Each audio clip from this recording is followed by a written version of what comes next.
So as soon as we slip that fingerboard extension, we'll go ahead and slip that dovetail off. You can see that resin starting to bubble out of the Brazilian rosewood. Wow. Okay, we're ready.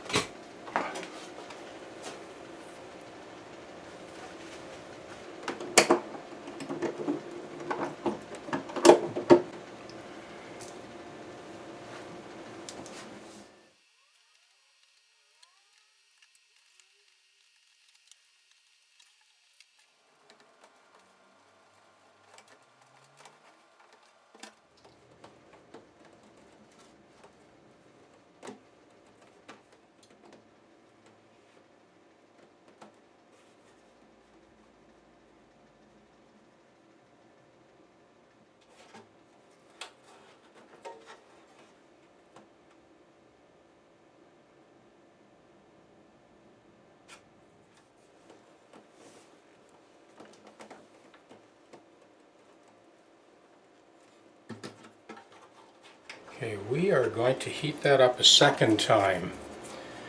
And you have seen this in other videos. 7 minutes, check it out, slip off as much as you can. When it starts to cool, yeah, see that's cooled off now. Reheat again, 7 minutes and repeat. Here we go, round 2. Once you start to see that resin sort of bubble up out of the rosewood, you know you've heated it right through to the glue line.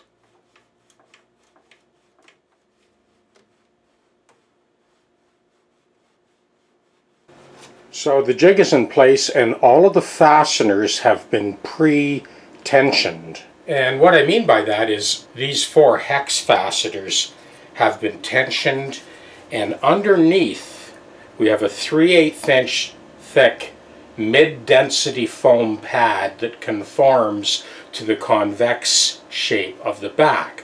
So you're supporting the back so that when you load this jig, there's no danger of cracking the back or the top. Now on the top, these vinyl and foam pads, I ship those out when we send out the jig, and they just slip into place and they seal the top of the guitar so that you don't get any blushing from the steam. I have my trusty cappuccino maker primed and ready to go. So there's a 5/16 inch fastener with a rubber tip that is pushing into the tip of the heel, applying that upward pressure as we steam. So let's get started.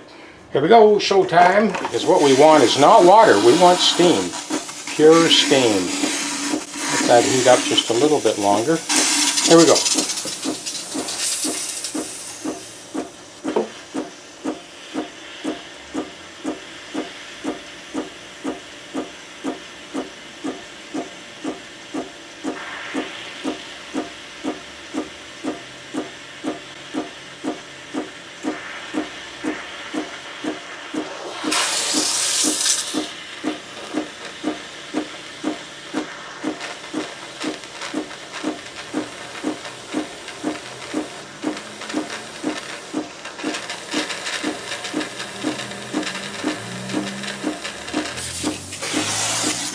That about 20 seconds,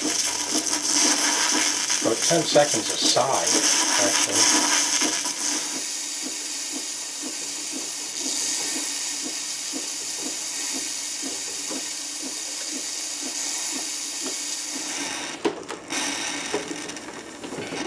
There we go.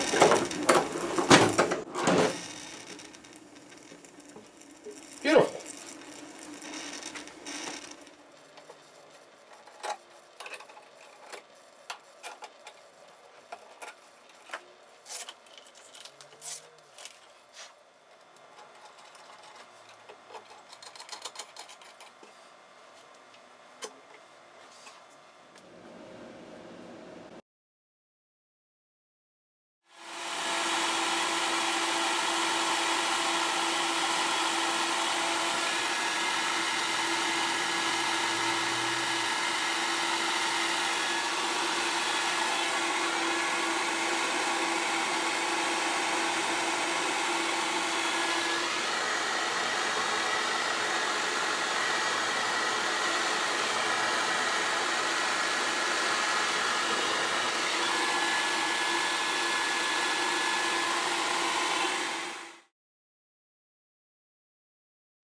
So this is the martin that needed a neck reset. You can see that the guy had sawn into the saddle to try and lower the strings as much as he could, but this is long overdue for a neck reset. Now, I did my due diligence.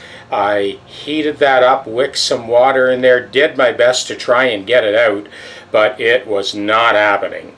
So I'm going to have to skim that.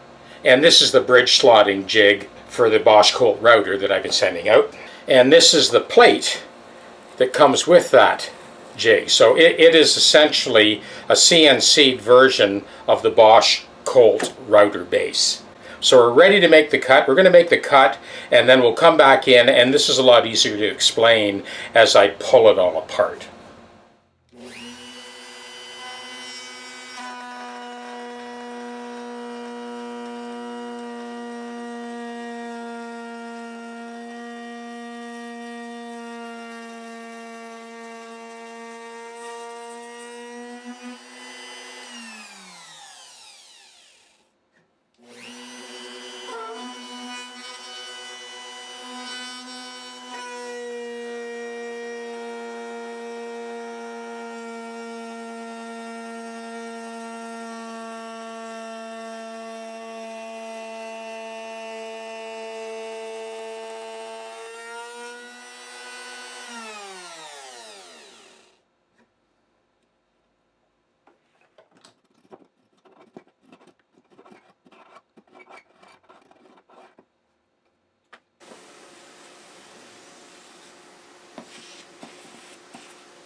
So this is the cut we made.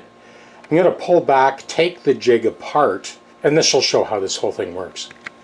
All right, so now that we're done, this is how quickly it comes off. We don't leave a single scratch or mark, no excessive force. Hockey pucks, you surprised? This is obviously in for a neck reset. The neck came off beautifully, and I will detail that as we get on with the rest of the job. So I just want to show you on the rails underneath the guitar, hockey pucks. Hey, what a surprise. Anyway, so that elevates the thing so that the jig just slips into place as you saw, and this job is done now. I really did my best to try and heat up that original saddle and get it out, but it was not going to happen. It was either super glue or some type of epoxy or something. It definitely wasn't water soluble. I was hoping it'd be hide glue, but not the case.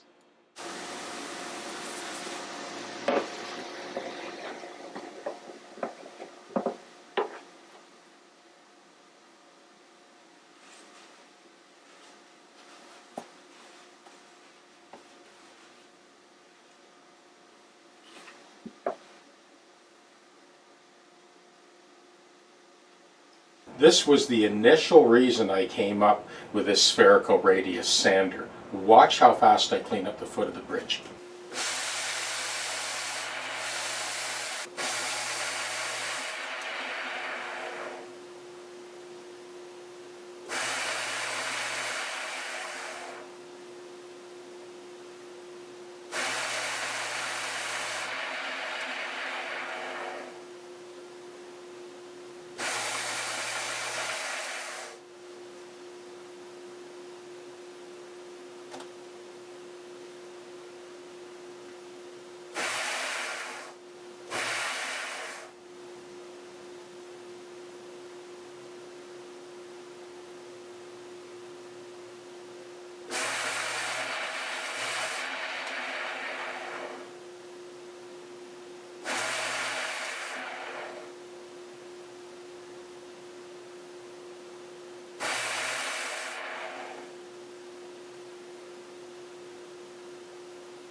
It's interesting to see the marks of the toothing blade.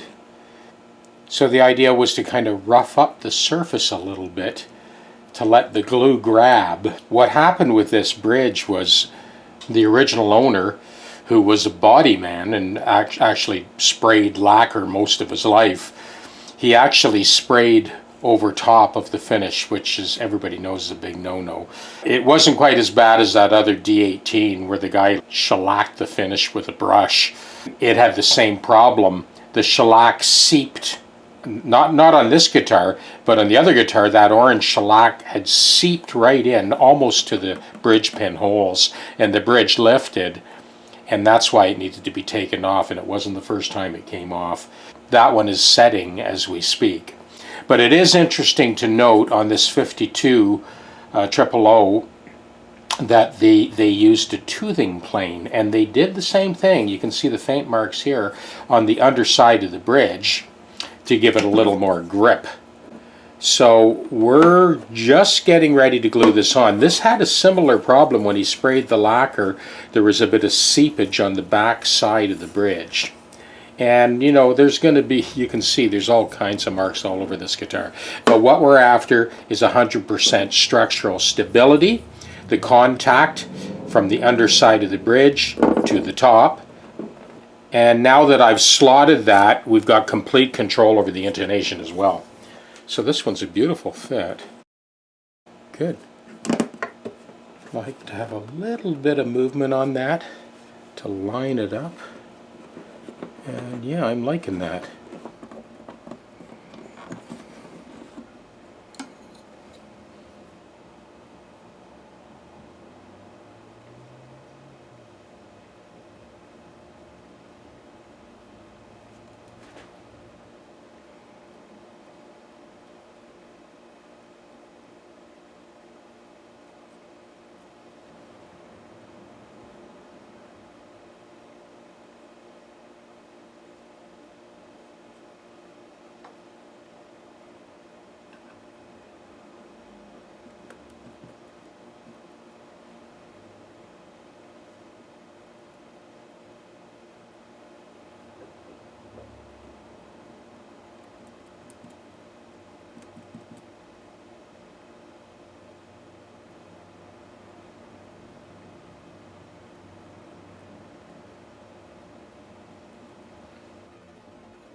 So follow up with our wet cloth.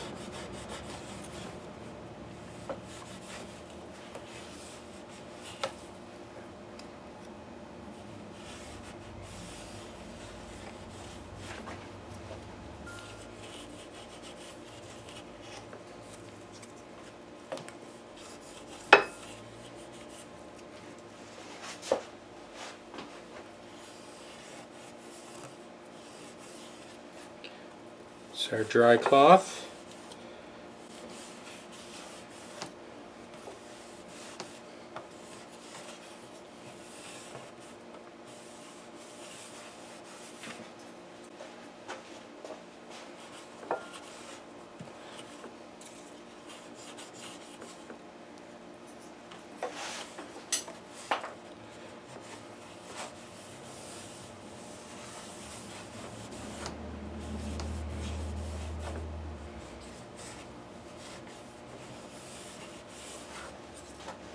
Good, we can set that one aside now and get back to the Larrivee neck reset.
It was this whole back portion of the bridge.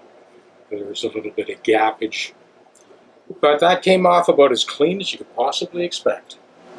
So these black smudges you see, that's just compound. That's not, just in case you're wondering there, Bob, it's not scorch marks, right?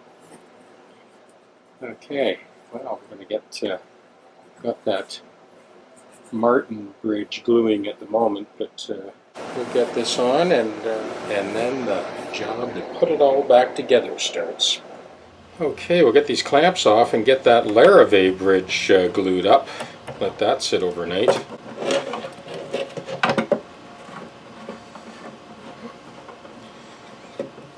Yeah, you get jobs this size, kind of tend to work on them bit by bit. And in this case, I'm kind of working on them in tandem. 3 neck resets, 3 bridge reglues. A 1970 D-18. This is a 1952 00018. And a 1974 Larrivee. Whew, very early Larrivee. Hand-cut dovetail. Very shallow dovetail, I might add. I think I may end up putting a Murakoshi fastener in the bottom tip of that male dovetail on the Larrivee. We'll see when we get there. Okay, we are ready for the neck reset now on this one. We'll set that aside for now. Yeah, looking good.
Okay, we're just going to skim off the bottom of that bridge. This is bridge number 3 today. Now I have some very, very old wooden bridge pins that are oversized, and I kind of push those into place, and they give me something to hang on to.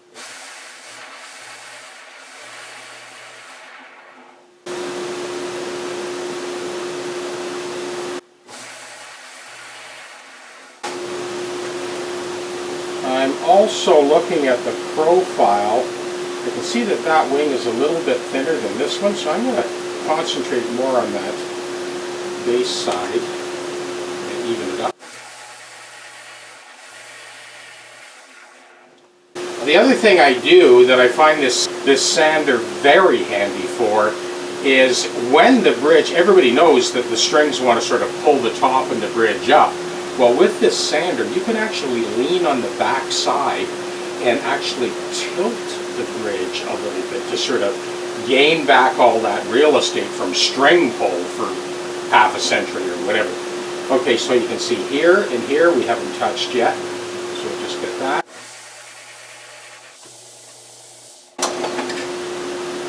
And still haven't touched here.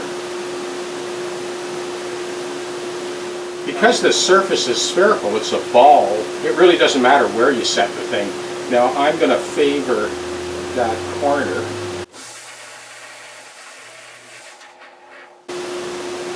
Almost there. You can see we still haven't touched here, haven't touched there, so kind of leaning towards that front.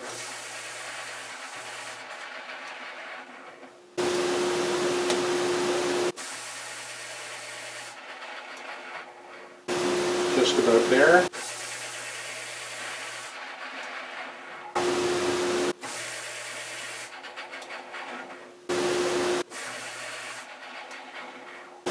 And that's it. Now I am going to do what I said a second ago, and I'm going to actually favor this back edge.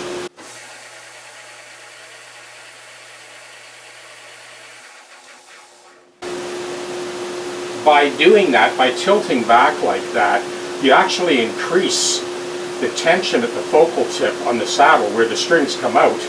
It just puts a little bit more tension where it should be, like right on that focal tip. We're done. We're ready to glue. Well, we've done our dry run. We know we're good. So this is definitely another one of those jobs that's kind of 99% preparation and 1% perspiration. So of course the idea, as always, is to cover your tracks so that you get this on perfectly. It should be as close to undetectable as possible.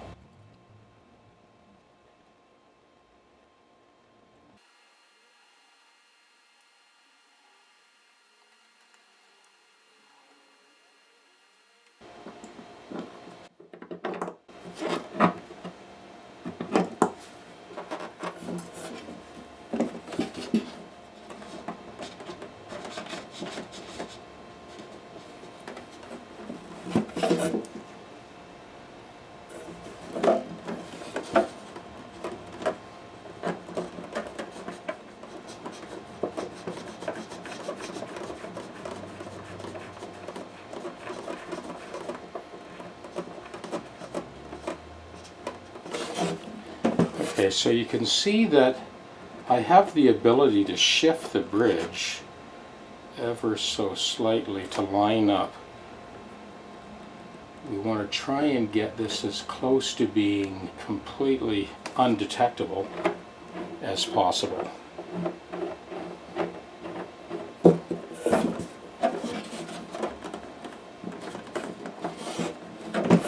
Yeah, that's where we want it.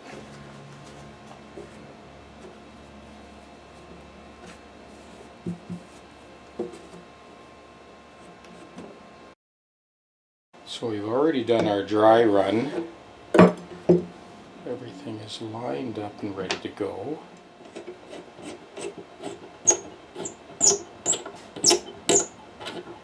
The underside of this little block here is actually concave. So it's kind of 4 points of contact that push that wing down good and tight.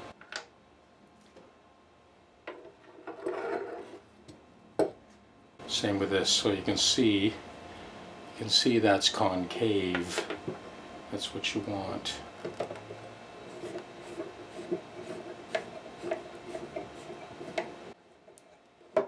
This is also slightly concave, just so that it grips the crown of the bridge.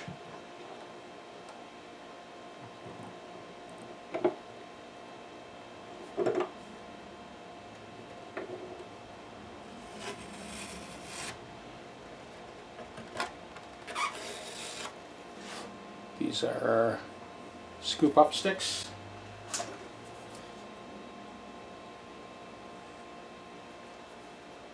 A few of these ready to go.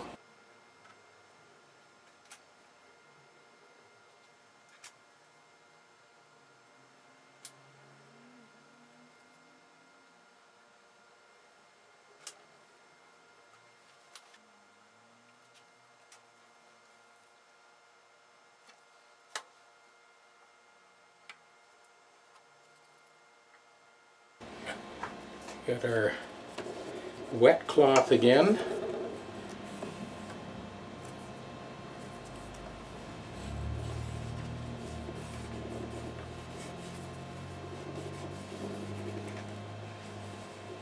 follow that up with a dry cloth.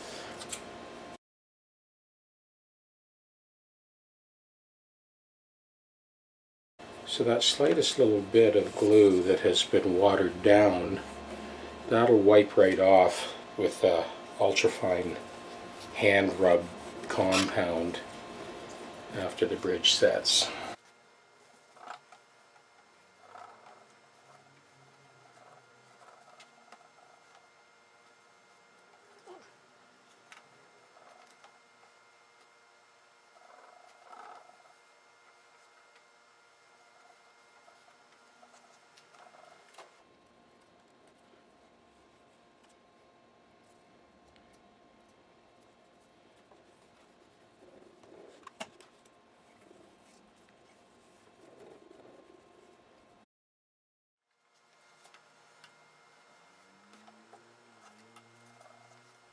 Yeah, that's a decent day's work.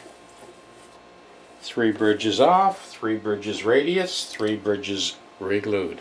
So we're continuing along with the triple neck reset video, and I have built up the bone on this cantilevered saddle blank with some Brazilian rosewood.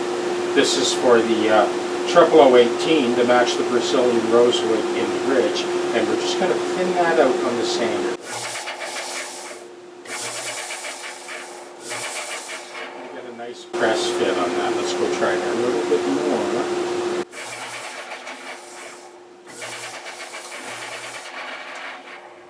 So this, of course, is a through route bridge, and it makes it that much more fragile.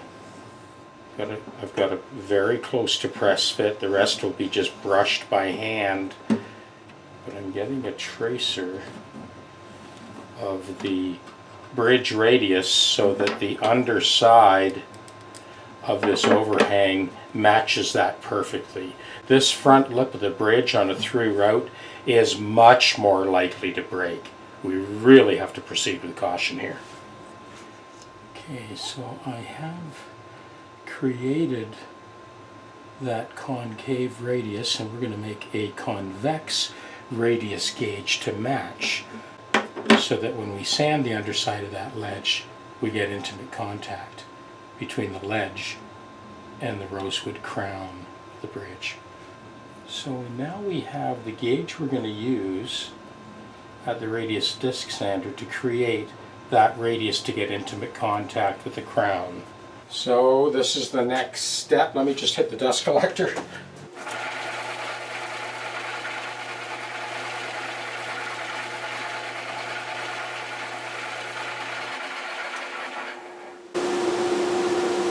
Well, we've got quite a ways to go yet.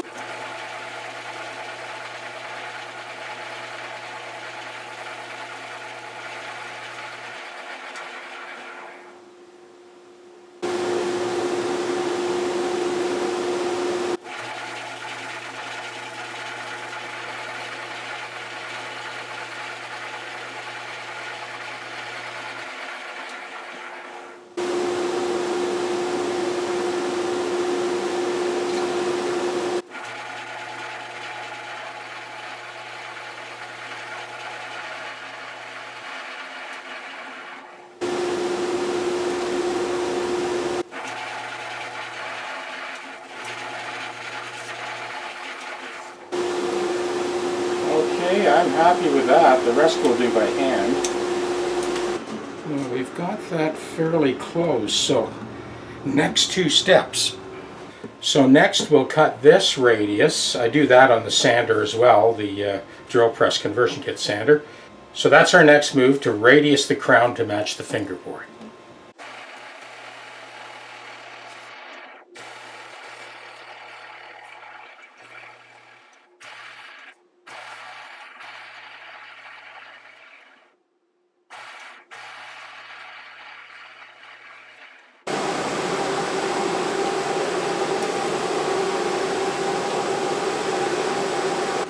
So as you can see, there's way more geometry going on with this type of through route bridge than a regular one, This is the next arc that we're going to follow. Now I have left the height of the saddle a little too high. I've left the approximate values, string to string, a little bit more than we need so they can be cut back. We still have to cut back these little ramps on the outside. So we're going to do this arc next. Once again, back to the sander.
Okay, I am back to the sander again.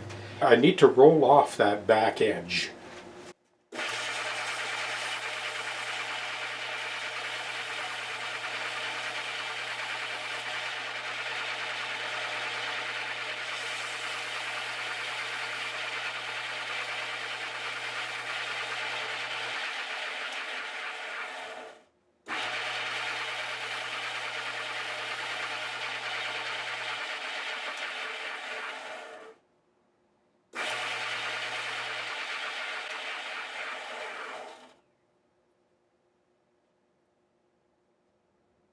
Okay, back to the guitar. Okay, so I've rolled off that back edge of the sander. And now we're back to the guitar.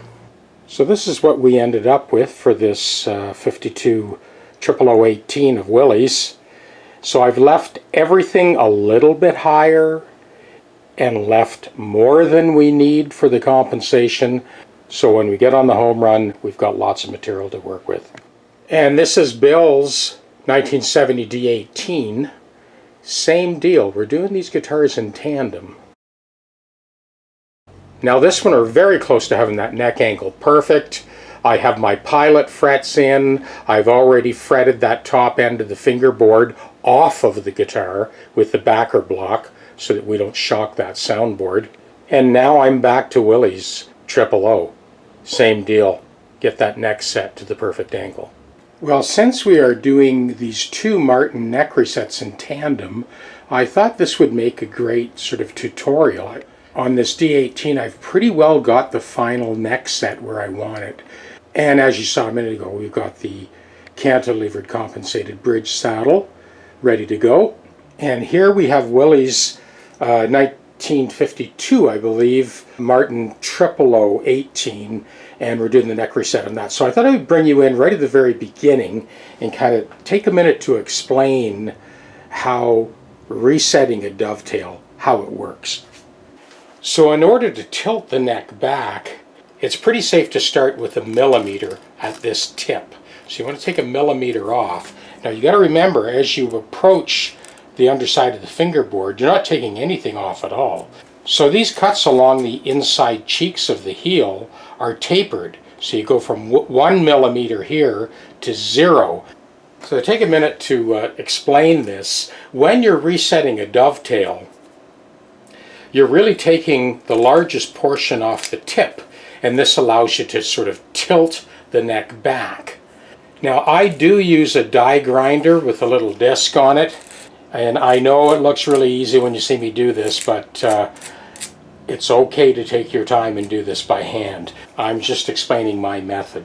I take 1 millimeter off this end. That's pretty safe. Really, you're going from 1 millimeter to 0 at the underside of the fingerboard, and that's what allows you to pull the dovetail in and tilt the neck back.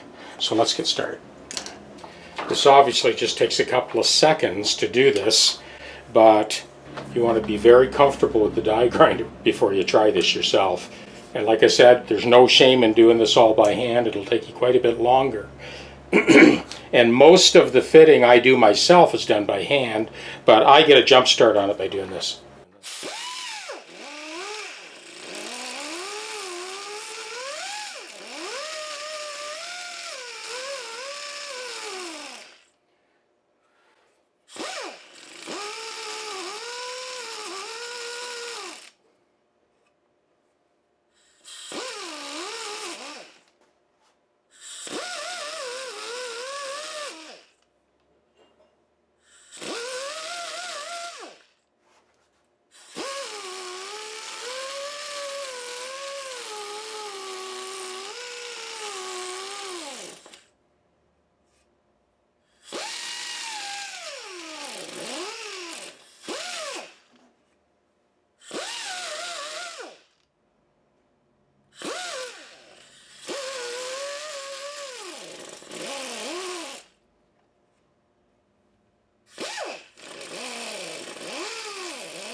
And that's it for the die grinder.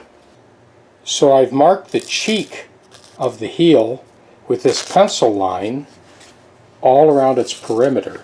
This portion of the cheek on the inside, you can see this is the original work from Martin. This area here needs to be a void. So when I switch over to the sandpaper, the only material that I'm taking off is off of this ledge. When you tuck the sandpaper up to here and then you pull, well, this doesn't get much of a hit. This gets most of the hit. The sanding is distributed along the length of that line. And this helps the job move along pretty quickly. So I make that void with the conical cutter and the Dremel tool. So let me show you how I do this.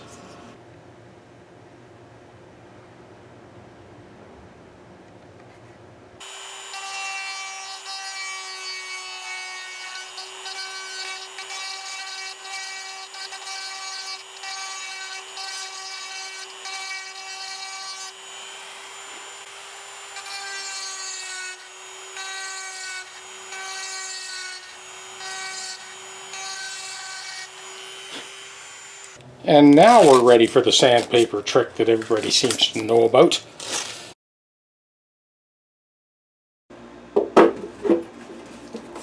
So I have a bunch of strips of 120 sandpaper already cut up.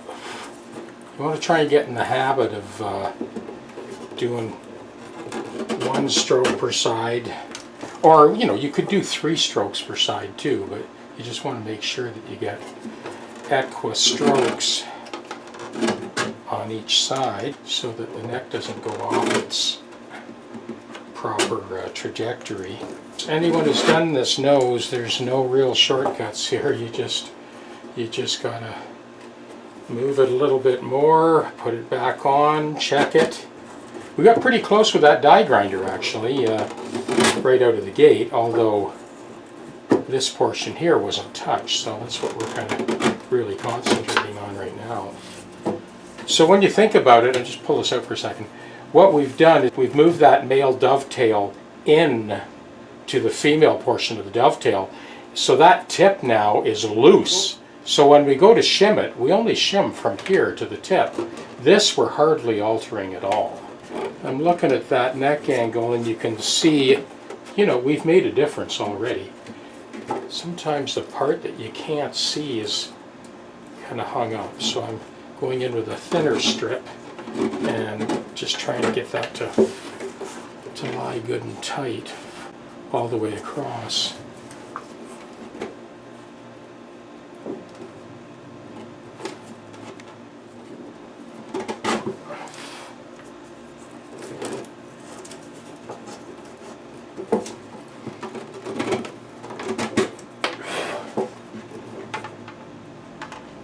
Yeah, that looks better.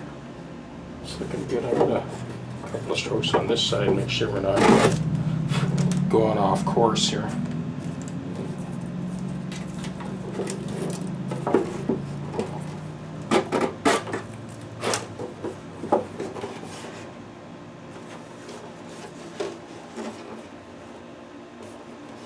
Good. Okay, let's check that. Well, you'll notice that I've got the 3rd fret in and I've got the 10th fret in. Those 2 frets are pilot frets, and they let me know how close the trajectory is to where we want it. When I rest that straight edge on the 3rd and the 10th fret and I run it up to the bridge, see that? We're just about kissing the top of the bridge.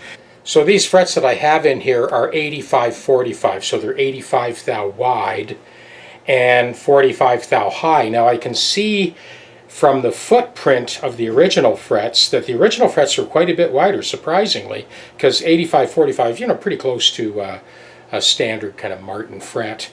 So I've got some 51-100, so that's going to bring this up just a little bit more, and it will completely cover the footprint, the original footprint. Now we have some fingerboard correction to do, but all in all, this angle is pretty darn close right out of the gate. Now you have heard me mention many times before in other videos, there's 6 different planes on this neck to body angle that you need to check. The plane that we just checked was this one, so it's got to be right this way, it's got to be right this way. What we did was we pulled the neck off and we tilted it back, obviously I'm exaggerating, so that we had control over the action and the intonation. The next 2 angles, it's got to be right this way, and it's got to be right this way. Each time I pull that slip of sandpaper through either side on the cheeks, that alters the angle this way and this way. Now lastly, it has to be right this way and this way. Now this being the original hand-cut Martin dovetail, there's no issues with that. We just want to make sure when we put those shims on the tip of the male dovetail, we want to make sure that they're exactly the same thickness, and that'll keep us on track as far as this goes and this goes. So there's still quite a bit more work to do, and I will spread that out over the next few days. Hope you're having a great weekend. Now that we have all of the various angles set, this veneer is actually thicker on this side, and it thins out to almost 0 there. And this is where those shims will be glued. We don't need a shim here. We barely touched this area. These 2 pieces were cut out of the same piece of Koa veneer, and then on the radius sander I thinned out this end. So I took a larger piece of veneer, thinned out one end almost to 0. So these 2 ends are pretty well 3 thou or whatever. On this end it's about 20 thou, a little thicker than 20 thou. This portion of the dovetail is the one that needs to be thickened up. The hide glue is ready.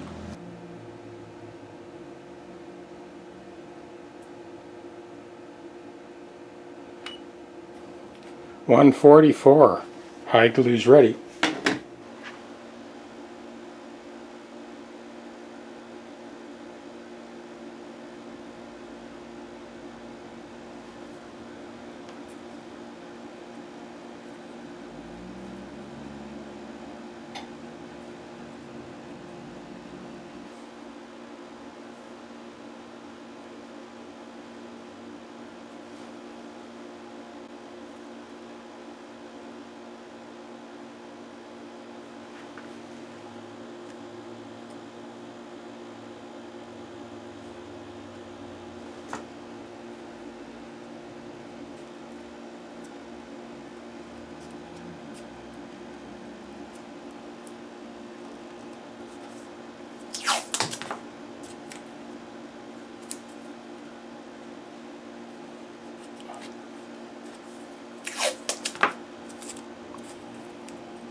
We'll let that set overnight, and we will fit the neck tomorrow. This is a fresh batch of glue I just mixed up. So we're good for the 2 Martins, the Larrivee, and there's another Martin as well. All neck resets. So this glue will see us through the next 4 neck resets, like over the next 2 or 3 days. Cheers.